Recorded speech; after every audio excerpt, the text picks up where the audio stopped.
굿모닝, 좋은 아침입니다. 오늘 하루 말씀대로 되어지는 인생 되시기를 축원합니다. 오늘 주님께 주시는 말씀 함께 보겠습니다. 사무엘하 5장 1절에서 12절 말씀입니다. 사무엘하 5장 1절에서 12절 말씀 제가 봉독해 올리겠습니다. 이스라엘 모든 지파가 헤브론에 이르러 다윗에게 나와 이르되 보소서 우리는 왕의 한 골육이니이다. 전에 곧 사울이 우리 왕이 되었을 때에도 이스라엘을 거느려 출입하게 하신 분은 왕이시었고 여호와께서도 왕에게 말씀하시기를 내가 내 백성 이스라엘의 목자가 되며 내가 이스라엘의 주권자가 되리라 하셨나이다 하니라. 이에 이스라엘 모든 장로가 헤브론에 이르러 왕에게 나아오매 다윗 왕이 헤브론에서 여호와 앞에 그들과 언약을 맺으며 그들이 다윗에게 기름을 부어 이스라엘 왕으로 삼으니라. 다윗이 나아가 나이가 30세에 왕위에 올라 40년 동안 다스렸을 때 헤브론에서 7년 6개월 동안 유다를 다스렸고 예루살렘에서 33년 동안 온 이스라엘과 유다를 다스렸더라. 왕과 그의 부하들이 예루살렘으로 가서 그 땅 주민 여보수 사람을 치료하며 그 사람들이 다윗에게 이르되 내가 결코 이리로 돌아오지 못하리라. 맹인과 다리 저는 자라도 너를 물리치리라 하니 그들 생각에는 다윗이 이리로 들어오지 못하리라 함이나 다윗이 시온 선성을 빼앗았으니 이는 다윗성이더라. 그 날에 다윗이 이르기를 누구든지 여부수 사람을 치거든 물깃는 대로 올라가서 다윗의 마음에 미워하는 다리 저는 사람과 맹인을 치라 하였으므로 속담이 되어 이르기를 맹인과 다리 저는 사람은 집에 들어오지 못하리라 하더라. 다윗이 그 산성에 살면서 다윗성이라 이름하고 다윗이 밀로에서부터 안으로 성을 둘러 쌓으니라. 만군의 하나님 여호와께서 함께 계시니 다윗이 점점 강성하여 가니라. 두로왕 히람이 다윗에게 사절들과 백향목과 목수와 석수를 보내매 그들이 다윗을 위하여 집을 지으니 다윗이 여호와께서 자기를 세우사 이스라엘 왕으로 삼으신 것과 그의 백성 이스라엘을 위하여 그 나라를 높이신 것을 알았더라. 아멘. 오늘은 기다림, 말씀대로 되어지는 인생이라는 제목으로 하나님의 말씀 선포하도록 하겠습니다. 지난달에 사무엘상을 묵상하면서 다윗이 죽을 고비를 여러 번 넘겼죠. 아들람 굴로 또 광야로 도망다니는 그의 인생 스토리를 읽으면서 우리는 그의 인생에 대해서 별로 걱정하지 않았습니다. 왜냐? 이미 그의 인생의 결말을 알고 있기 때문이죠. 결말을 이미 알면 믿음의 여정이 흥미진진해집니다. 창세기 1장부터 요한계시록 22장에 흐르는 하나님의 구원의 역사와 그 결말을 아는 사람은요. 고난과 역경 가운데 절대 낙심하지 않습니다. 결말이 이미 정해져 있기 때문이죠. 택함 받은 우리 성도는 교회는 반드시 승리합니다. 이 복음의 비밀을 아는 사람은 절대로 인간의 방법으로 싸우지 않죠. 어제 사무엘하 4장에 이스보셋의 죽음을 기점으로 사울 왕국의 흔적들이 역사의 뒤안길로 사라집니다. 원한과 내부 분열로 인해서 인간의 방법대로 칼을 들어 휘두르다가 스스로 자멸하게 된 것이죠. 자, 그 사이에 다윗은 자신이 한 번도 직접 칼을 들어서 싸우지 않습니다. 자신이 스스로 나라를 세우고자 한 적도 없어요. 그저 하나님의 언약대로 하나님께서 이미 주시기로 약속하신, 아니 이미 주신 바 된 나라를 말씀대로 받게 된 것이죠. 지난 2월에 주일 강단에서 다윗 언약을 통해 나눈 것처럼 다윗은 자신의 힘으로 싸워서 되는 인생이 아니라 하나님의 언약대로 그저 주신 나라를 받아서 되어지는 인생을 산 것입니다. 다윗의 왕조가 왜 이런 방법으로 세워져야 했는가? 다윗의 왕조는요, 메시아, 예수 그리스도를 통해 하나님께서 이 땅에 이루실 하나님의 나라를 예표하기 때문입니다. 사람의 손으로 세운 나라가 아니라 하나님의 언약, 오직 하나님의 말씀 위에 든든히 세워지는 하나님의 나라를 대표하기 때문이죠. 자, 이제 하나님께서 세우시는 하나님의 나라, 되는 인생이 아니라 되어지는 다윗의 왕조, 그 역사의 현장으로 함께 들어가 보기 원합니다.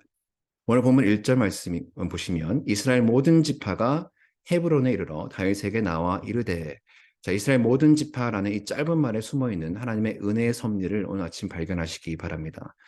지난주 토요일 사무엘상 3장에서 아브넬이 이스보셋을 배신하고 다윗에게 평화협정을 맺으러 오죠.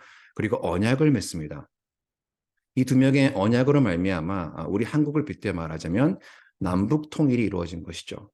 다윗은 자신이 남북 통일을 이루려고 노력한 적이 없습니다.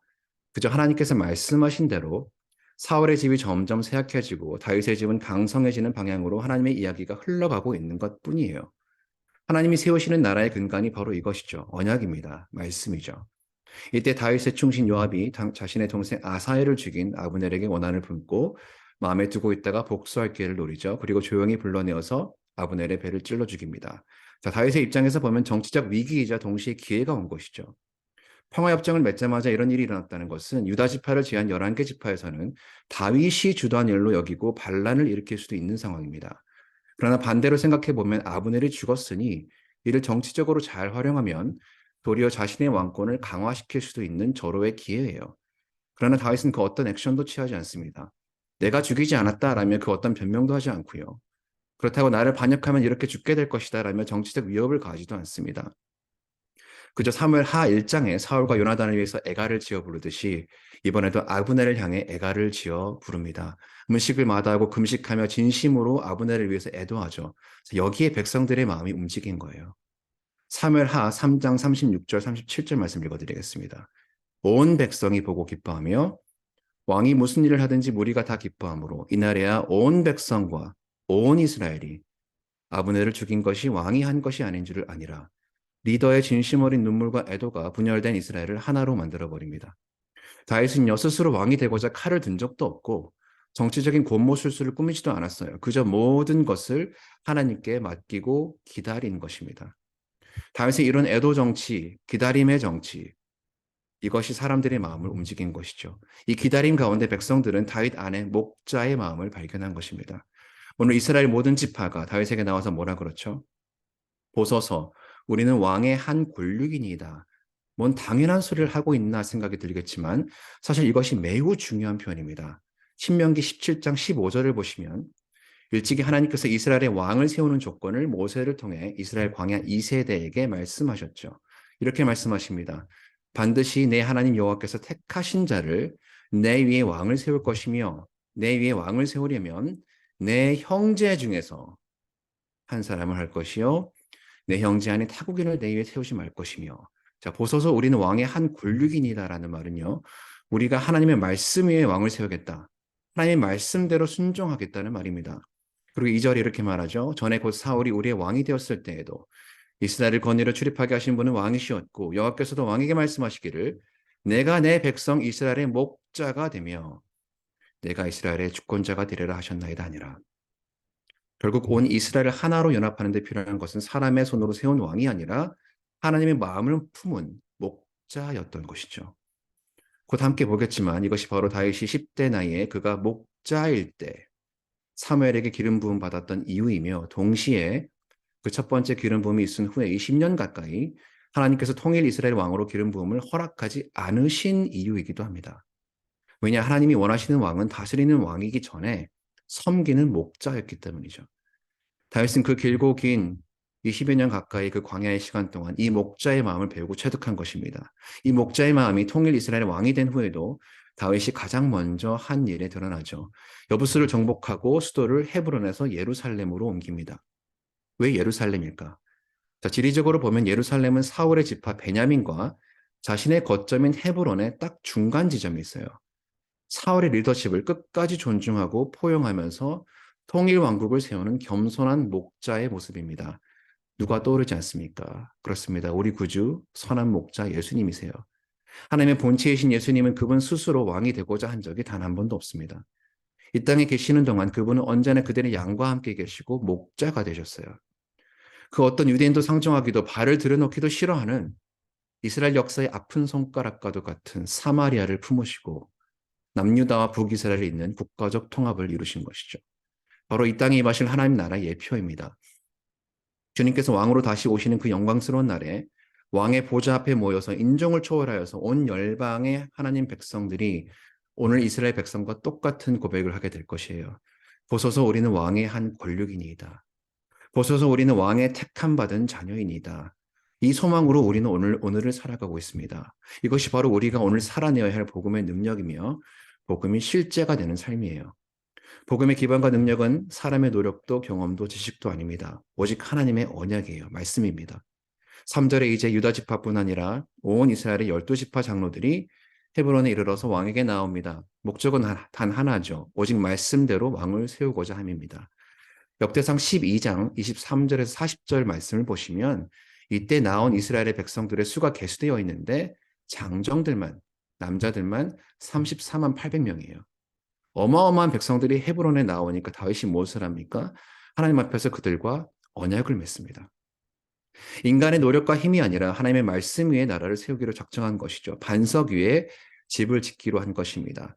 신명기 27장에서 30장 그리고 레위기 26장을 보시면 이스라엘이라는 나라의 파운데이션이 하나님의 언약인데 그 언약의 골자가 말씀에 대한 순종입니다. 만약 왕과 백성들이 하나님의 뜻에 순종하면 복을 받을 것이요. 말씀에 불순종하고 이방신을 섬기면 하나님께서 징계하실 것이라는 내용이죠. 우리 신앙은 복잡한 것이 아닙니다. 오직 말씀에 순종하냐 불순종하냐로 다 판가름 나게 되어 있습니다. 내가 내 힘으로 싸우는 인생이 아니라 하나님께 맡기고 되어지는 인생을 말해요. 3절 후반부에 드디어 이스라엘 백성들이 다윗에게 기름을 붓고 통일 이스라엘 왕으로 세웁니다. 자, 다윗은 총 3번의 기름 부음을 받았죠. 첫 번째 기름 부음은 이미 우리가 보았듯이 사무엘상 16장에 사무엘이 다윗에게 부은 비공개적인 기름 부음입니다. 두 번째 기름 부음은 사무엘 하 2장 4절에 유다의 장로들이 다윗에게 기름 부어서 유다 족속의 왕으로 삼은 것이죠.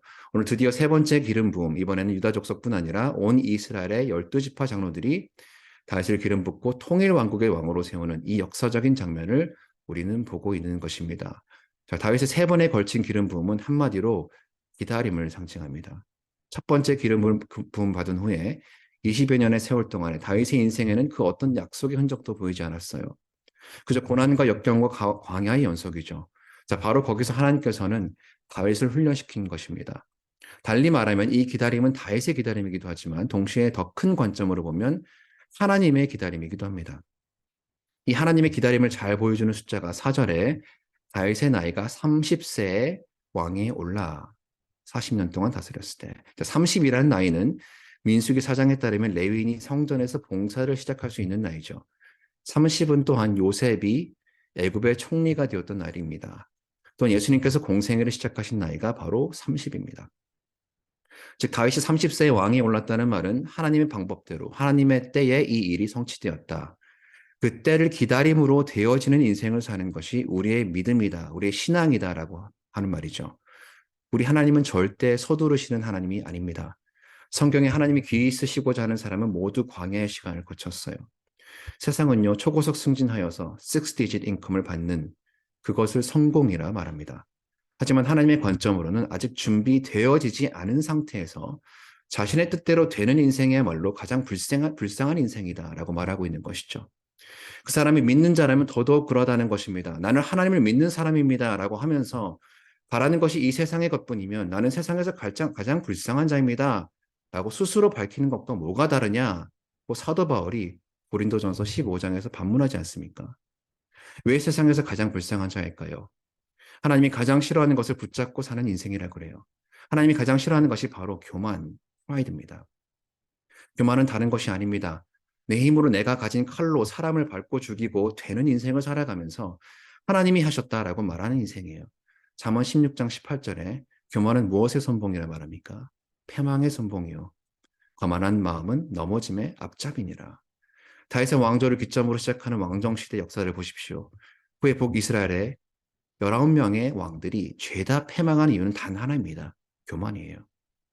남유다 왕들 중에는 그래도 하나님께 의롭다 칭함받은 왕들이 많지는 않았지만 좀 있었죠.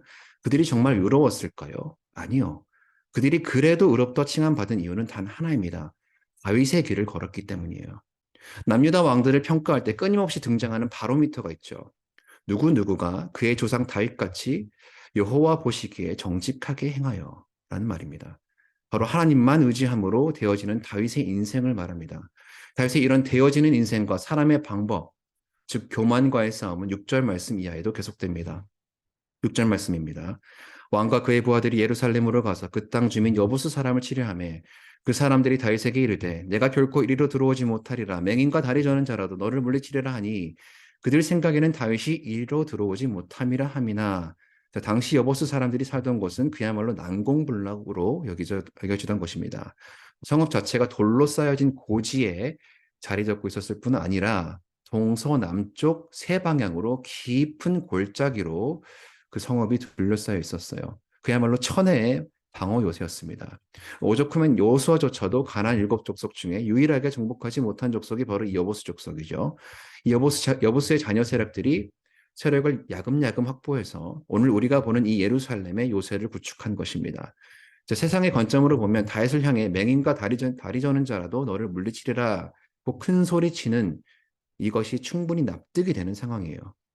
역사학자들에 따르면요, 이때 실제로 예루살렘 성벽에 소경과 절뚝발이들을 세워놓고 다윗을 조롱했다고 합니다.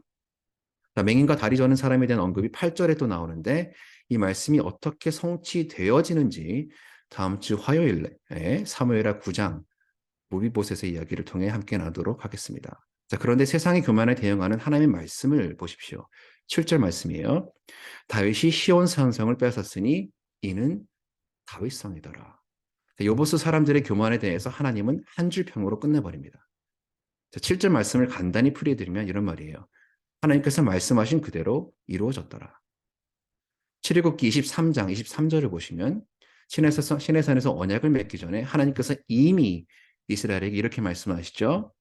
내 사자가 내 앞에 가서 너를 아모리 사람과 헷 사람과 브리스 사람과 가나안 사람과 히위 사람과 여부스 사람에게로 인도하고 나는 그들을 끊으리니 우리 눈앞에 보이는 것이 여부스 족속의 요새같이 초롱성같이 보일지라도 하나님이 이미 주시기로 약속하셨으면 그대로 되어질 수밖에 없는 것이 우리 인생인 줄 믿으시기 바랍니다. 이 목적을 위해서 하나님은 오늘도 우리를 삶이라는 난공불락의 요새 앞에 데려다 놓고 있는 것이에요. 이어지는 출애굽기 23장 24절 말씀에 그 이유가 나옵니다. 너는 그들의 신을 경배하지 말며 섬기지 말며 그들의 행위를 본받지 말고 그것들을 다 깨뜨리며 그들의 주상을 부수고 하나님께서 여전히 내 앞에 가로막고 있는 세상의 교만, 세상의 힘이라는 요새를 내 앞에서 치워주시지 않으시는 이유가 바로 이것입니다. 우리가 바로 그 초롱성 앞에서 오직 하나님만 예배하고 경배할 수 있도록, 그래서 예배의 능력을 우리가 바로 그 요새 앞에서 경험하도록, 하나님의 선하심을 우리가 직접 맛보아 알도록 하기 위함입니다. 사랑하는 여러분, 혹시 오늘 이런 난공불락의 요새와 같이 나를 가로막고 대적하는 인생의 장애물 앞에 서 계시다면 하나님의 방법대로 싸우시기 바랍니다. 우리가 칼을 내려놓고 우리 힘을 빼고 하나님을 온전히 예배하기 시작할 때 반드시 우리는 말씀대로 되어지는 인생을 살게 되어 있습니다. 우리의 문제는요, 믿음의 부재가 아닙니다. 순종의 부재예요. 우리는 내가 말씀대로 기도하고 있다면 하나님께서 반드시 이루실 것을 믿긴 믿습니다. 문제는 하나님께서 우리가 원하시는 때에 응답하시지 않더라는 것이죠. 믿긴 믿는데 순종이 안 됩니다. 우리가 원하는 때와 하나님이 일하시는 그 때, 그 사이에는 언제나 간극이 있기 때문이죠. 그러나 바로 이것이 때로는 하나님께서 내가 원하는 때에 응답하지 않으시고 지연시키시는 이유입니다. 그 시간의 간극을 하나님의 말씀에 대한 온전한 순종으로 채우기 원하시는 것이죠. 내 뜻대로 되는 인생이 아니라 철저히 하나님의 뜻대로 되어지는 인생을 살기 원하시는 것입니다. 이것이 바로 8절 9절에 굳이 이런 설명을 덧붙이고 있는 이유이죠. 자, 이미 다윗에게 시온성, 다윗성을 주신 바 되었지만 순종함으로 취하는 것은 우리가 해야 할 일이다. 자, 오늘 본문에 나오지 않지만 역대상 11장 6절을 보시면 다윗이 이렇게 말합니다. 먼저 여부스 사람을 치는 자는 우두머리와 지휘관으로 삼겠다 말해요. 자, 그러자 수르의 아들 요압이 먼저 올라갔으므로 라는 말이 나옵니다. 자, 이곳 여부스는 세 개의 골짜기로 둘러싸여 있다고 말씀드렸죠. 자, 그래서 깊은 골짜기에서 저수하기 위해서 물을 끌어올리기 위해서 수직으로 파놓은 수구가 있었어요. 갱도가 있었습니다. 이것을 오늘 8절에 물 깃는 데라고 표현한 것이죠. 자, 요압이 이 수구를 따라 올라가서 성읍을 친 겁니다. 자, 후에 남유다 히스기야 시대 때 이 수구를 개조해서 히스기야 수로를 만들죠. 아수르의 18만 5천 명 군대에게 포위당했을 때 사네립 왕의 충신 랍사게가 정치적인 협박을 할 때에도 꿋꿋이 버틸 수 있었던 물의 원천이 됩니다. 사방으로 우겨싸움 당한 것 같은 우리 인생에 하나님이 부어주시는 생수의 강, 성령을 말씀하시는 거예요. 1867년에 실제로 찰스 워렌이라는 영국 엔지니어가 이 수갱을 발견합니다. 현재 워렌 수갱이라고 불리는 곳이에요. 9절에 다윗이 밀로에서부터 안으로 성을 둘러싸니라. 여기 밀로는 fullness, 채우다라는 뜻인데 후에 솔로몬과 히스기야가 바로 이 밀로를 수축하는 장면이 성경에 기록되어 있습니다. 실제로 고고학자들이 이 어마어마한 토성을 발견합니다. 자, 무슨 말이냐면 오늘 우리가 보는 이 이야기가 뜬구름 잡는 소설이나 픽션이 아니라는 말이에요. 지금도 우리 삶에 역사하고 계시는 하나님의 이야기라는 말입니다.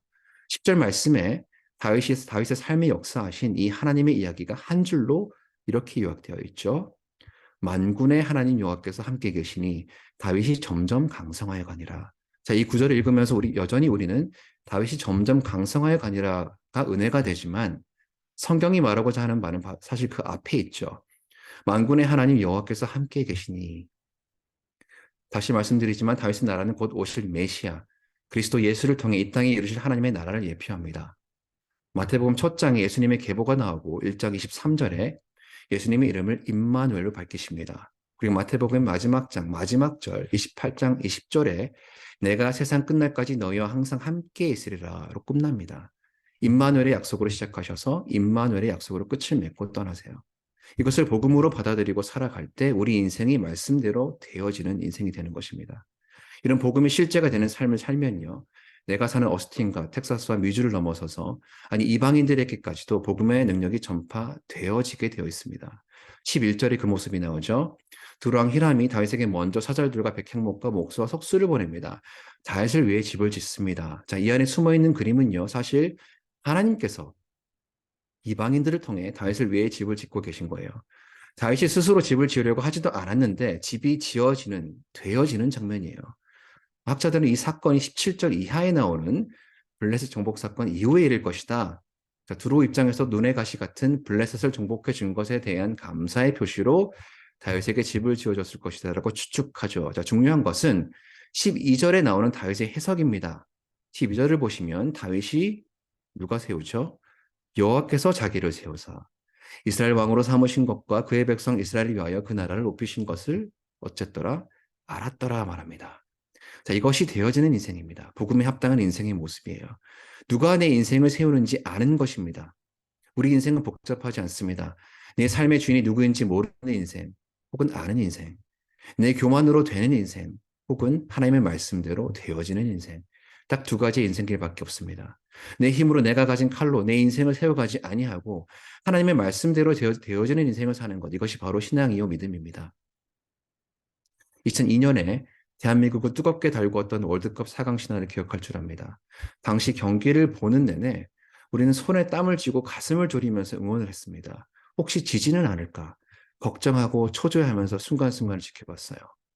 그러나 시간이 지난 오늘 유튜브로 똑같은 경기를 녹화된 영상으로 시청한다고 생각해 보세요. 우리는 절대로 걱정하고 낙심하지 않습니다. 이미 그 결과를 알고 있기 때문이죠. 승리입니다. 사랑하는 여러분, 오늘 여러분 앞에 닥친 믿음의 경주를 인내함으로 묵묵히 경주하시기 바랍니다. 예수 그리스도의 십자가의 죽으심과 부활로 이미 우리에게 주신 바 된 승리를 붙잡고 담대히 나아가시기 바랍니다. 주님께서 다시 오실 그날, 하나님의 나라가 이 땅에 완성되어서 그 승리가 완성되는 그날까지 하나님의 말씀대로 되어지는 인생 사시기 바랍니다. 지난주 담임 목사님께서 말씀하신 것처럼 D-Day와 V-Day 사이의 그 기다림 가운데에 오늘 하루 다윗과 같이 말씀에 온전히 순종하시는 삶 살아내시기 바랍니다. 그래야 해서 내 힘과 내 뜻대로 되는 인생이 아니라 하나님의 말씀대로 되어지는 삶 살아가시며 이미 내 인생의 결말을 알고 오늘 주님 말씀에 온전히 순종하는 흥미진진한 믿음 생활하시는 AKPC 성도님들 되시기를 축원합니다. 기도하겠습니다. 지금도 우리 인생 가운데에 역사하시는 만군의 여호와 하나님, 그 하나님이 오늘 우리와 함께 계시니 오늘 우리가 담력을 얻어 삶이라는 철옹성 같은 요새 앞에 담대히 나아갑니다. 부르신 그곳에서 말씀을 따라 예배하게 하여 주시고 비록 나의 때에 응답하지 않으실지라도 하나님의 때를 온전히 신뢰하며 그 시간의 간격을 말씀의 순종으로 묵묵히 채워가는 우리 인생 되도록 성령 하나님 도와주시옵소서. 그 기다림의 시간 가운데 더욱 예수님 한 분 닮아가는 인생 되어지게 하여 주시옵소서. 그리하여 내 힘으로 싸우며 되는 인생이 아니라 오직 말씀대로 되어지는 인생 살아가게 하여 주시옵소서. 예수님의 이름으로 기도합니다. 아멘. 오늘 말씀을 기억하며 함께 기도하실 때에 만군의 여호와 하나님, 하나님의 때를 신뢰하고 기다리며 온전히 말씀에 순종함으로 되어지는 인생 살게 하여 주시옵소서. 회복을 넘어 부흥으로 AKPC 비전 위에 기도해 주시고요. 말씀 공동체, 제자 공동체, 미션을 공동체 이루도록 기도해 주시기 바랍니다. 2023년 드림 퀴즈 여름 사역위에서 기도해 주시고요. 이번 주 토요일 주일이죠. 창립 50주년 변화하는 세계와 미래적 리더십 세미나 위에 기도해 주시기 바랍니다. 짐바브웨 문현식 선교사님에게 기도해 주시고요. 우리 교회 환우분들, 투병 중이신 우리 성도분들의 회복을 위해서 또 재정으로 신분으로 고통받으시는 우리 성도분들 위해 눈물로 기도하며 삶의 자리로 나아가겠습니다. 기도하겠습니다.